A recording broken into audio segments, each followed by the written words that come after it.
Hi everyone. आज हम lost spring को डिस्कस करेंगे। ये पार्ट 2 वीडियो है। इसमें हम जो है सेकंड स्टोरी को डिस्कस करेंगे, lost spring stories of stolen childhood, जो कि क्लास 12 इंग्लिश का फ्लेमिंगो बुक से जो है सेकंड चैप्टर है। इसका हम पार्ट 2 आज करेंगे। इसमें जो है हम सेकंड स्टोरी को एक्सप्लेनेशन करेंगे, I want to drive a car. Previous video में हमने इसका पार्ट 1 डिस्कस किया है, इसका लिंक आपको डिस्क्रिप्शन बॉक्स से मिल जाएगा। तो स्टार्ट करते हैं हमारा topic, I want to drive a car. ठीक है। Mukesh insist on being his own master, I will be a motor mechanic, he announces. अब वो अनाउंस करता है, अनाउंस मतलब कह देता है, कहता है कि, और जोर देता है इस बात पर कि मैं मोटर मैकेनिक बनूंगा। I will be a motor mechanic. Do you know anything about cars? I ask. I यहाँ पर एनिस जंग है, जो कि हमारी ऑथर है, ठीक है, जिसने ये स्टोरी लिखी है। तो कहती है, do you know anything about cars? क्या तुम कुछ जानते हो कार्स के बारे में? अब ये जो स्टोरीज़ है, इसमें आपको मैं पहले ही बता देती हूँ कि इसमें 2 स्टोरीज़ हैं और इसमें चाइल्डहुड की एक्सप्लॉयटेशन पे बेस्ड ये स्टोरीज़ हैं। ठीक है, चाइल्डहुड का किस तरह से एक्सप्लॉयटेशन होता है, किस तरह बच्चों का शोषण किया जाता है, उस पर ये स्टोरीज़ हैं। तो अब राइटर से पूछती है कि do you know anything about cars? क्या तुम कार के बारे में कुछ भी जानते हो? तो मुकेश कहता है, I will learn to drive a car, he answers. वो आंसर देता है कि मैं तो कार चलाना सीख लूँगा। Looking straight into my eyes. Looking straight into my eyes का मतलब यहाँ पर है बिल्कुल मेरी आंखों में देख कर, बिल्कुल कॉन्फिडेंस से कहता है वो। His dreams looms like mirage amidst the dust of street that fills his town Firozabad famous for bangles.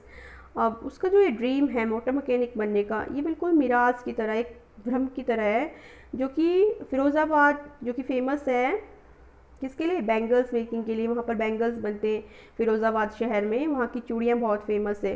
तो जो फिरोज़ाबाद शहर है, वहाँ की धूल भरी जो सड़कें हैं, वहाँ पर ये सपना देखना कि मोटर मैकेनिक बनना, ये एक भ्रम की तरह लगता है। क्यों लगता है, देखते हैं आगे। Every other family in Firozabad is engage in making bangles.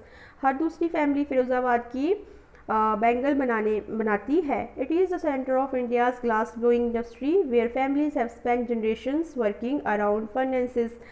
ये जो है इंडिया का सेंटर पॉइंट है, मतलब ग्लास ब्लोइंग इंडस्ट्री का, जहाँ पर कांच का सामान बनता है ना, उसका सेंटर पॉइंट है कौन? फिरोज़ाबाद। जहाँ पर पूरी की पूरी फैमिलीज़ जो है अपनी पूरी की पूरी जनरेशन, पूरी पीढ़ी दर पीढ़ी जो है यही काम करते हैं। Working around furnaces. फर्नेसेस होता है भट्टियाँ, ठीक है, भट्टी जो आग की भट्टी होती है, और उसके आगे पूरे के पूरे परिवार जो है, हर परिवार यही काम करता है। वेल्डिंग ग्लासेस, शीशों को, कांच को, उसको जोड़ने का, बैंगल्स बनाने का।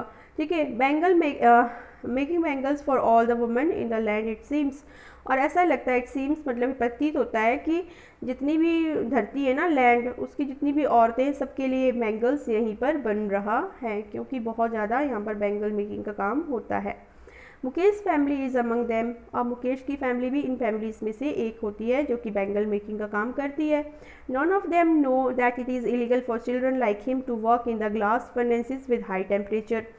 अब उनमें से किसी को भी पता नहीं होता है कि ये बिल्कुल गैर कानूनी है कि बच्चों को काम करवाना इन द ग्लास फर्नेसेस, जो इस तरह की भट्टियाँ होती हैं ना, जहाँ पर हाई टेम्परेचर पे, बहुत ज़्यादा टेम्परेचर हाई होता है, उस पर काम करवाना इलीगल है।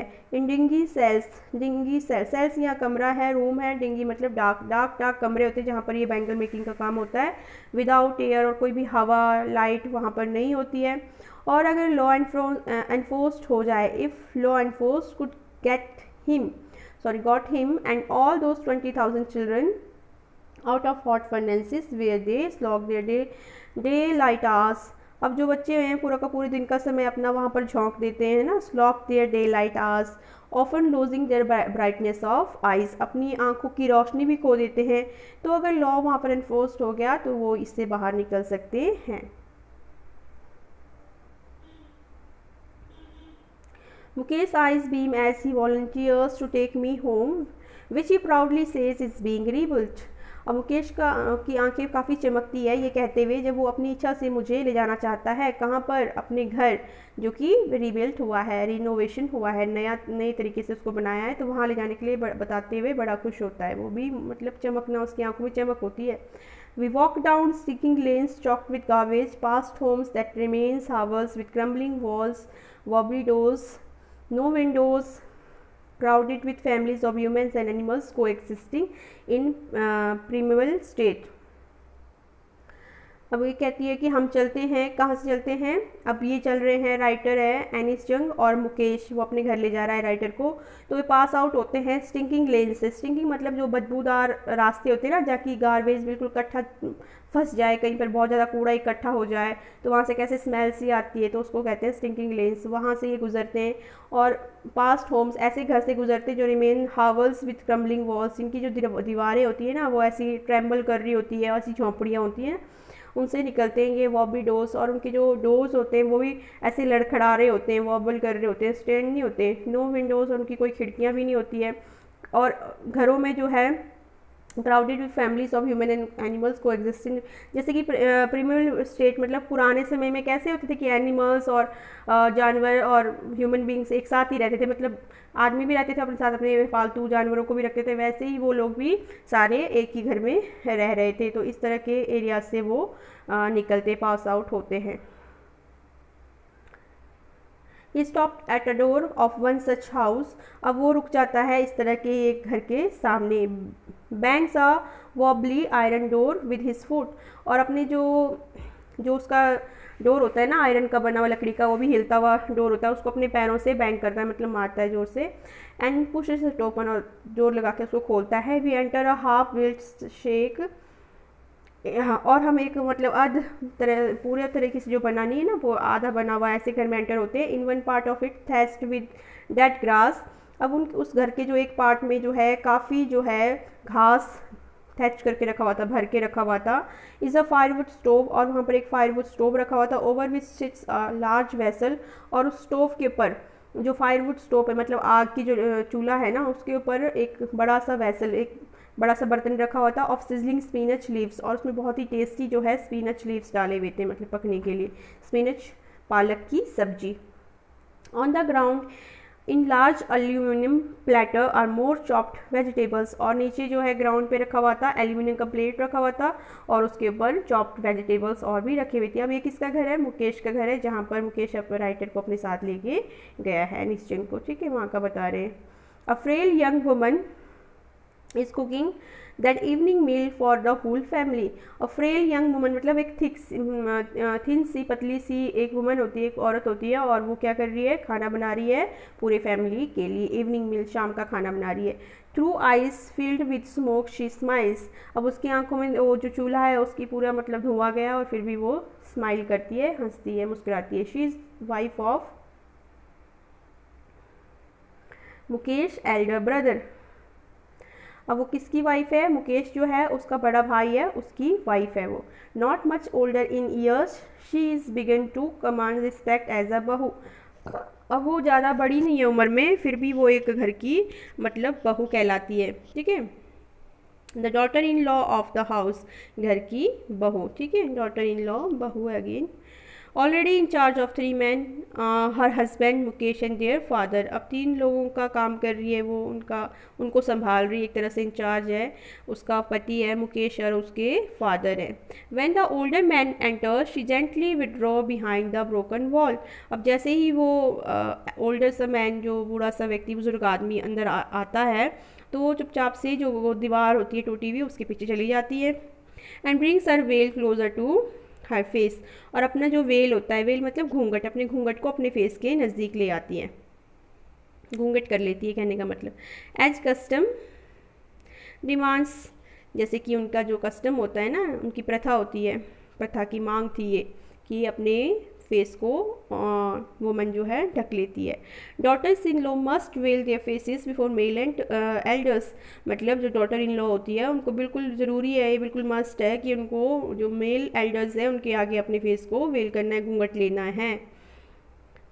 In this case the elder is impoverished bangle maker.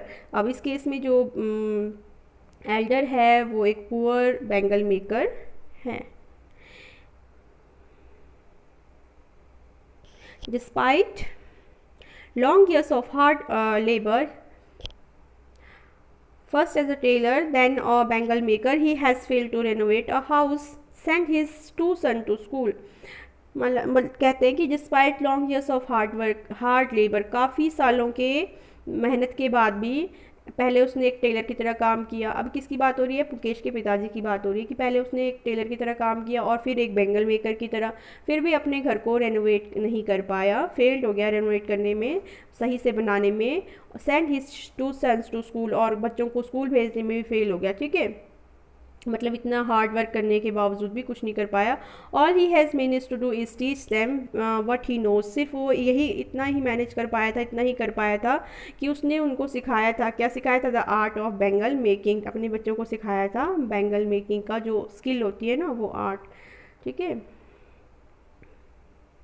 It is his karma, his destiny, says Mukesh's grandmother, who has watched her own husband go blind with the dust from polishing the glass of bangles. अब मुकेश की दादी जो है, grand mother है, वो कहती है कि ये तो उसके कर्म है, उसकी डेस्टिनी, उसका भाग्य है। अब उसने भी अपने हस्बैंड को भी देखा है, उसके हस्बैंड को ब्लाइंड होते हुए, मतलब उसके हस्बैंड भी यही ग्लास मेकिंग जो होते हैं ना, इसमें काम करते थे, बैंगल्स बनाने का, तो पॉलिश करने का, उसको करते हुए वो भी मतलब ब्लाइंड हो गए थे, अंधे हो गए थे। तो ये भी सब उन्होंने देखा है। Can a God given lineage ever be broken, शीज implies. अब वो कहती है, मुकेश की दादी माँ कहती है कि क्या जो ये हमारे को भगवान ने जो ये दिया हुआ है ना, कुछ जनरेशन टू जनरेशन ये काम जो दिया हुआ है, क्या ये कभी टूट सकता है? नहीं टूट सकता है, ऐसा कहने का मतलब है उनका। Born in the caste of bangle makers, they have seen nothing but bangles in the house, in the yard, in every other house. अब इस तरह के जो है बैंगल मेकर्स के जो उसमें जन्म लेने पर उन्होंने क्या देखा है? सिर्फ बैंगल्स देखे हैं। ठीक है, they have seen nothing but bangles, उन्होंने और कुछ नहीं देखा बट बैंगल्स देखे हैं। कहाँ पर? घर में, आंगन में, है ना, दूसरे घर में, दूसरों के घर के आंगन में, एवरी स्ट्रीट इन फिरोज़ाबाद की सड़कों में उन्होंने क्या देखे हैं? सिर्फ बैंगल्स देखे हैं। Spirals of bangles, sunny gold, paddy green, royal blue, pink, purple, every color born out of the 7 colors of the rainbow। मतलब बहुत सारे रंग बिरंगे बैंगल्स हैं, किसी भी कलर के बोल लो आप, सनी गोल्ड कलर का, ग्रीन कलर का, रॉयल ब्लू है, पिंक, पर्पल, हर कलर के जो है, every colour born out of the 7 colours of rainbow. Rainbow के जो हमारे इंद्रधनुष के जितने भी 7 कलर्स हैं उनमें से निकले हुए कोई भी कलर है। Lie in the mounds in unkept yards, are piled on 4-wheeled hand carts pushed by young men along the narrow lanes of the shanty town। अब वो जो बैंगल्स होते हैं लाई मतलब रखे होते हैं कहाँ पर?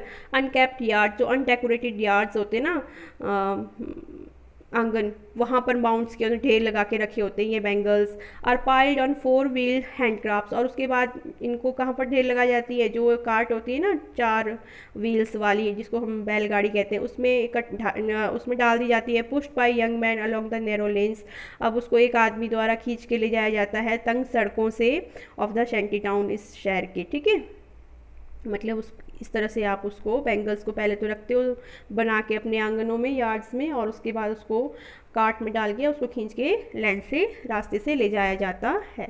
And in dark hutments next to the lanes of flames of flickering oil lamps sits boys and girls with their fathers and mothers welding a piece of colored glass into circle of bangles। In dark hutments मतलब इस तरह के झोपड़ियों में, अंधेरी झोपड़ियों में, हर रास्ते में, हर घर में जो है, और इसमें जो है विद जो है flames of flickering oil lamps, जो तेल वाली बत्तियाँ होती हैं ना, फ्लिकरिंग जो जलती बुझती रहती हैं, पुरानी टाइप की जो तेल से जलने वाली बत्तियाँ होती हैं, उसमें बैठ के बॉयज़ और गर्ल्स अपने माता पिता के साथ वेल्ड करते हैं कलर्ड, सुंदर सुंदर जो कलर के glass into a circle of bangles, weld करते हैं उनको, मतलब जो बिल्कुल गोल गोल बनाते हैं। पहले तो पीसेस होते हैं ना इसके बैंगल्स के, कांच के, उसको फिर वेल्ड करके वो क्या करते हैं, उसको बैंगल तैयार करते हैं। इस तरह का काम करते हैं वो बैठ के डार्क हट्स में। Their eyes are more adjusted to the dark than in the light outside. अब ये काम करते करते उनकी आंखें बिल्कुल एडजस्टेड हो जाती है डार्क में काम करने, अंधेरे में काम करने की। हालांकि मतलब बोलते हैं ना जब अंधेरे में ही काम करते हैं तो लाइट में कुछ दिखाई नहीं देता, तो उनका ऐसा ही हो जाता है कि लाइट आउटसाइड मतलब जो अंधेरे उजाले से ज़्यादा वो डार्क में एडजस्टेड उनकी आइज़ हो जाती है। That is why they often and up lodging their eyes before they become adult. इसी कारण से वो अक्सर जो है अडल्ट होने से पहले ही, मतलब जवान होने से पहले ही क्या करते हैं, अक्सर अपनी आंखों को खो देते हैं। Savita, a young girl in a drab pink dress, sits alongside an elderly woman soldering pieces of glass. Savita है, अब इसकी स्टोरी बता रहे हैं। एक गर्ल है, ड्रैप पिंक ड्रेस, उसने एक फीकी सी पिंक कलर की ड्रेस पहनी है। सिट्स अलॉन्ग्स एन एल्डरली वुमन, और एक बूढ़ी सी औरत के साथ वो बैठी है। सोल्डरिंग पीसेस ऑफ ग्लासेस, और उसको जोड़ रही है ग्लासेस को, ठीक है, पीसेस ऑफ ग्लासेस को जोड़ रही है। As her hands move mechanically like the tongs of machine. अब उसके हाथ बिल्कुल मशीन की तरह चल रही है, मैकेनिकली, बिल्कुल जैसे मशीन चलती है ना फटाफट से, वैसे चल रही है। I wonder if she knows the sensitivity of the bangles she helps make. अब ये आई वॉन्डर, आई है यहाँ पर हमारी राइटर एनिस जंग। एनिस जंग कहती है कि मुझे तो बड़ी हैरानी होती है कि जो वो बैंगल्स ये बनाती है ना, क्या इफ़ शी नोज़, क्या उसको पता है the sensitivity of the bangles, जो बैंगल्स की पवित्रता है, सेंसिटी होती है पवित्रता, जो उसकी बैंगल्स की जो पवित्रता है जिसको वो बनाती है, क्या उसको पता है इस बारे में।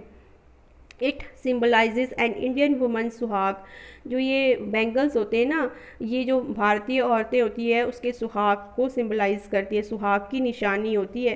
तो राइटर डाउट करती है कि पता नहीं उसको ये बात, सविता को ये बात पता भी है कि नहीं, क्योंकि वो इतनी तेज़ी से बनाती है बैंगल्स, तो उसको ये बात पता है कि नहीं। ऑस्पिशियसनेस इन द मैरिज, और शादियों में तो काफ़ी शुभ मानी जाती है bangles. It will dawn on her sudden one day when her head is wrapped with a red veil। अब कहती है, राइटर कहती है कि उसको ये बात अचानक ही पता चल जाएगी एक दिन, जब उसके सिर पर भी जो है घूंघट डाल दिया। रेड घूंघट मतलब लाल तरह का, मतलब दुपट्टा या घूंघट डाल दिया जाएगा। हर हैंड्स डाइड रेड, और उसकी हाथों में मेहंदी लग जाएगी। विद हीना, मतलब हीना मेहंदी होती है। And red bangles rolled into her wrist, और उसकी कलाइयों में जो है लाल लाल चूड़ियाँ डाली जाएगी। उस दिन इस बात का उसको पता चल जाएगा। किसके बारे में बात करी, सविता के बारे में। She will then become a bride, और वो क्या बन जाएगी, दुल्हन बन जाएगी। Like the old woman beside her who became an one many years ago. उसी तरह से, जिस तरह से वो ओल्ड वुमन उसके साथ बैठी है ना, वो भी किसी दिन काफ़ी साल पहले शायद ब्राइड बनी थी। She still has bangles on her wrist, उसके हाथों में अभी भी बैंगल्स है। But no light in her eyes, हाथों में तो बैंगल्स है ना उस ओल्ड वुमन के, बट आइज़ में जो है लाइट नहीं है, मतलब वो अब देख नहीं सकती है। एक वक्त शेर भर खाना भी नहीं खाया, she says in a voice trend of Joy. अब वो बिल्कुल दुखी होकर कहती है कि एक वक्त जो है खाना भी पूरी तरह से नहीं खाया, ठीक है। She says not enjoyed even one full meal in her entire life. वो कहती है कि पूरे लाइफ में, मतलब एक टाइम भी पूरा मील जो है खाने का नहीं खाया है। दैट्स वाई शी हैज़ रीप्ड, अब यही उसने कमाया। रीप होता है कमाना, है ना। Her husband an old man with a flowing beard says I know nothing except bangles. अब उसके जो हस्बैंड होते हैं, जो कि एक बूढ़े बुजुर्ग में होते हैं, वो कहते हैं कि फ्लोइंग बियर्ड मतलब उनकी दाढ़ी वाले उनके हस्बैंड होते हैं, वो कहते हैं आई नो नथिंग एक्सेप्ट बैंगल्स, मुझे तो बैंगल्स के अलावा कुछ भी नहीं पता है। All I have done is make a house for the family to live in. मैंने सिर्फ इतना किया है कि मैंने एक घर बनाया है रहने के लिए।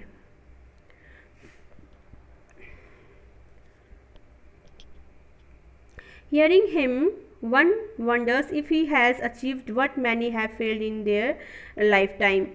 अब मतलब बाकियों ने तो इतना भी नहीं किया है ना, वो तो इतना भी करने में फेल हो गए पूरी ज़िंदगी में, तो उन्होंने कम से कम इतना तो अचीव किया है कि एक घर तो बनाया ही है। He has a roof over his head, उनके सर पर छत तो है, ठीक है। The cry of not having money to do anything except carry on business of making bangles, not even enough to eat, rings in every home। अब जो ये चीख है ना, जो पैसा नहीं है उनके पास, ठीक है।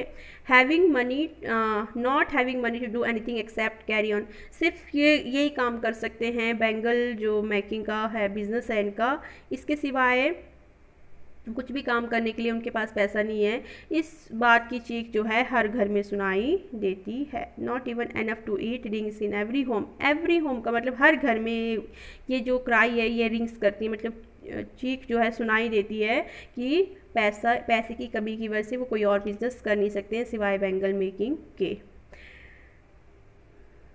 The young man echo the lament of their elders. अब जो ये यंग मैन होते हैं ये भी अपने ही जो है जो बड़े हैं उनकी ही आवाज़ जो है, उनकी काम को, उनकी आवाज़ को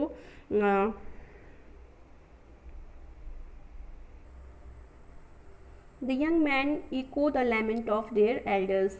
अब जो जवान लोग हैं, यंग मैन हैं, वो भी अपने एल्डर्स को फॉलो करते हैं। Little has moved with time it seems in Firozabad. Firozabad में बिल्कुल कम ही, थोड़ा ही चेंज आया है बहुत टाइम के बाद। मतलब years of mind numbing toil have killed all initiative and ability to dream. अब बहुत सारा जो है years of mind numbing toil, मतलब बहुत ज़्यादा माइंड नम्बलिंग होता है, जो सर को थका देने वाला काम होता है ना, बिल्कुल दिमाग फेर देने वाला काम। Killed all the initiative and ability to dream, मतलब इसने जो यंग मैन है इनकी कुछ भी सपना देखने का या कुछ भी काम शुरू करने का इनिशिएटिव होता है, शुरुआत करना, इसको शुरू करने का जो वो सपना होता है ना, उसको ही ख़त्म कर दिया है, किल्ड कर दिया है। ठीक है, किसने? इतना ज़्यादा जो काम है, बहुत ज़्यादा बैंगल मेकिंग का काम है, माइंड नम्बलिंग टॉयल। ठीक है, इसने इनको, इनके सपने देखने को या कुछ भी शुरुआत करने को, इसको ख़त्म कर दिया है। Why not organize yourself into a cooperative? I ask a group of young men who have fallen into the vicious circle of middlemen who trapped their fathers and forefathers. Why not organize yourself? अब writer जो है उनसे पूछती है कि तुम organise होके, मतलब कोऑपरेटिव क्यों नहीं बना लेते हो, मतलब इस तरह एक तरह से यूनियन क्यों नहीं बना लेते हो इकट्ठे होके। ठीक है, इस किससे पूछती है writer? Group of young man से, हु हैव फॉलन। अब इस तरह के एक यंग मैन का ग्रुप है जो कि विशियस, लालची, जो मिडल मैन है ना, उनके जाल में, वो trap their fathers and forefathers. Middle man जो कि जिन्होंने उनके फादर्स को और उनके फोर फादर्स, उनके भी फादर्स को, उनको सबको जो है अपने जाल में फंसा रखा है। उस तरह के जो एक ग्रुप होता है यंग मैन का, उनसे पूछती है कि आप लोग यूनियन क्यों नहीं बना लेते हो, इस तरह से एक कोऑपरेटिव ग्रुप क्यों नहीं बना लेते हो, इकट्ठे क्यों नहीं हो जाते हो, इस तरह से पूछते हैं writer. Even if we get organized, we are the one who will be hauled up by the police, beaten and dragged to jail for doing something illegal, they say. अब वो कहते हैं कि अगर हम ऑर्गेनाइज्ड हो भी जाए, यूनियन बना ले, इकट्ठे हो जाए, तो हम ही लोग होंगे, वी आर द वन, हम ही वो लोग होंगे, will be hold up by the police, जो कि पुलिस के द्वारा पकड़े जाएंगे, मारे जाएंगे, ड्रैग टू जेल, जेल को ले जाए जाएंगे, डूइंग समथिंग इलीगल, ये कुछ गलत करने के दोष में। ठीक है, ऐसा कहते हैं कि अगर हम ऐसा करेंगे तो हमें पुलिस पकड़ के लेके जाएगी और जेल में डाल देगी। ठीक है,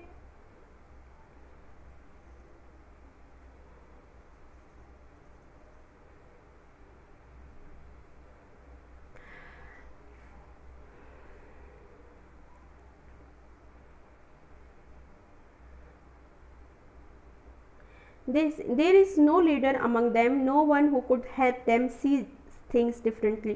उनका एक्चुअली कोई भी मतलब लीडर नहीं होता है, कोई नेतृत्व करने वाला नहीं होता है जो कि चीज़ों को बिल्कुल अलग तरीके से देख सके। सब एक तरह से देखते हैं, एक तरह से सोचते हैं। राइटर को ऐसा लगता है कि उनमें कोई लीडर नहीं है, लीडरशिप क्वालिटी नहीं है किसी में भी, जो कि कुछ चीज़ों को डिफरेंटली देखे, उनसे अलग देखे। Their fathers are as tired as they are. अब वो भी थके हुए हैं और उनके फादर्स भी उनकी तरह ही थके हैं। थके मीन्स कुछ भी मतलब करने से डरते हैं। ठीक है, they all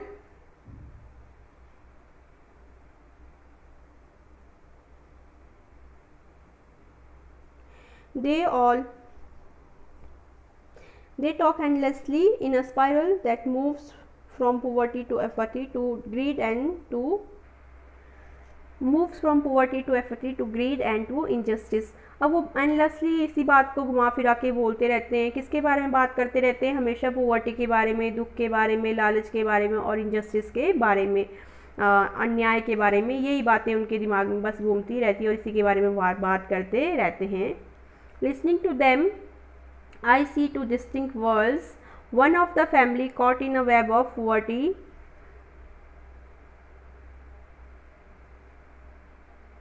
by the stigma of caste in which they born.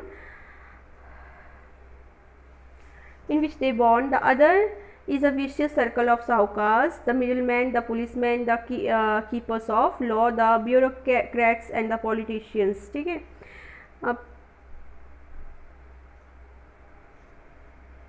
Writer कहती हैं कि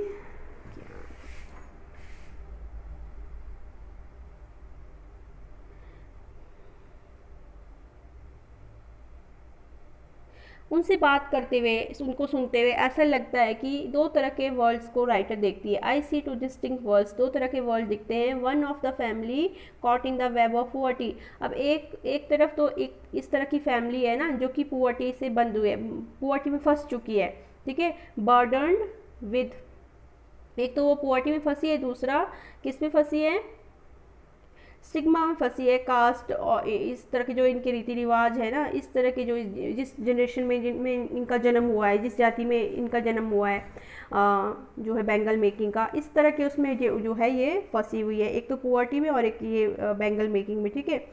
तो दूसरा एक तो ये ग्रुप हो गया और दूसरा ग्रुप हो गया आपका मिडल मैन का।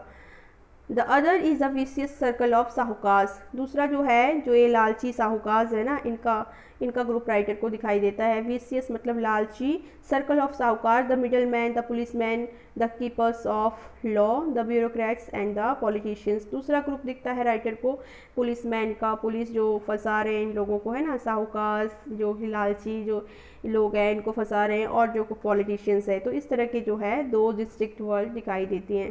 Together they have impose the baggage on the child that he can not put down.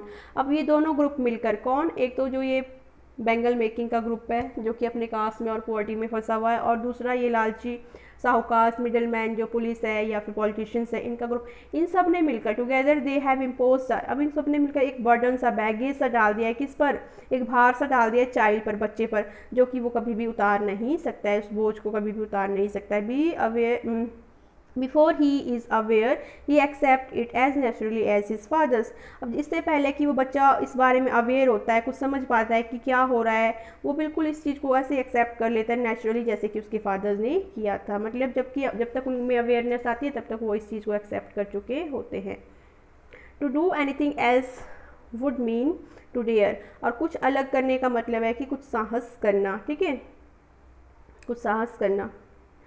And daring is not part of growing up, और जो ये डेयरिंग करना है ना, ये मतलब साहस करना, ये उनके मतलब उनके जो ग्रोइंग अप, उनकी जो शिक्षा है ना, बड़े होते वक्त जो उनकी शिक्षा है उसका एक पार्ट तो बिल्कुल भी नहीं है डेयर करना। उनका पार्ट क्या, उनकी शिक्षाएं क्या है, बैंगल मेकिंग, उनको यही सिखाया जाता है।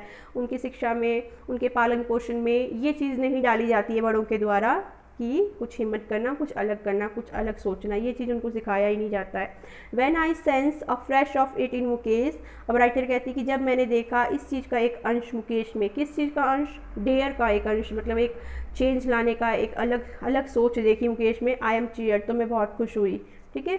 I want to be a motor mechanic, he repeats, और वो फिर से रिपीट करता है कि मैं क्या बनूंगा, एक मोटर मैकेनिक बनूंगा। He will go to the garage and learn, he will go to the garage and learn, but the garage is a long way from his home. I will walk, अब मतलब वो कहता है कि मैं garage जाऊंगा और मतलब सीखूंगा कि किस तरह से मतलब मोटर मैकेनिक बनते हैं, बट जो गैरेज होता है वो तो उसके घर से काफ़ी दूर होता है। तो वो कहता है कि आई विल वॉक, मैं चल के जाऊंगा, वो जोर देता है कि नहीं मैं चल के जाऊंगा, दूर बेशक पर मैं सीखूंगा। Do you also dream of flying plane, he suddenly silent, और जब उससे राइटर पूछती है कि क्या तुमको प्लेन चलाना भी पसंद है, मोटर मैकेनिक तो तुम बनना चाहते हो, कार ड्राइव करना चाहते हो, पर क्या प्लेन भी ड्राइव करना, प्लेन फ्लाई करना चाहते हो। ही सडनली साइलेंट, तो भी बिल्कुल चुप हो जाता है, अचानक से बिल्कुल चुप हो जाता है। नो ही सेज, और कहता है कि नहीं। स्टेयरिंग एट द ग्राउंड की तरफ देखते हुए कहता है नहीं। In his small murmur there is an embarrassment, murmur होता है जो बड़बड़ करते हैं ना, वो बिल्कुल आराम से धीरे से बोलता है ना नहीं, तो उसकी जो ये धीरे से वो जो शब्द होते हैं उसमें एक एम्बेरसमेंट होती है, एक हिचक सी होती है। That has not yet turned into regret, उसमें झिझक तो होती है बट रिग्रेट बिल्कुल भी नहीं होता है, पछतावा तो बिल्कुल नहीं होता, उसको पता होता है कि उसने क्या करना है। He is content to dream of cars that he sees hurtling down the streets of his town, few aeroplanes fly over Firozabad. अब वो बिल्कुल संतुष्ट है, कॉन्टेंट है अपने ड्रीम से, किस चीज़ के ड्रीम से, कि वो कार मतलब चलाएगा और उसको देखता है, कारों को अक्सर देखता है अपने स्ट्रीट, फिरोज़ाबाद जो टाउन है उसका, अपने उसमें चलते हुए, हर्लिंग टाउन मतलब उसमें चलते हुए देखता है किसको, कार्स को। और जो फिरोज़ाबाद है वहाँ से, वहाँ पर जो है प्लेन्स तो उस फिरोज़ाबाद के ऊपर से कम ही फ्लाई करते हैं, मतलब उसने प्लेन्स कम देखे हैं, तो उसका जो ड्रीम है वो क्या है, मोटर मैकेनिक बनने का है। तो ये इसमें थोड़ा सा चेंज है मुकेश में बाकियों से, जो कि जिस चीज़ से राइटर हमारी बहुत ज़्यादा चीयर्ड होती है और खुश होती है। ठीक है, तो this is it, thank you.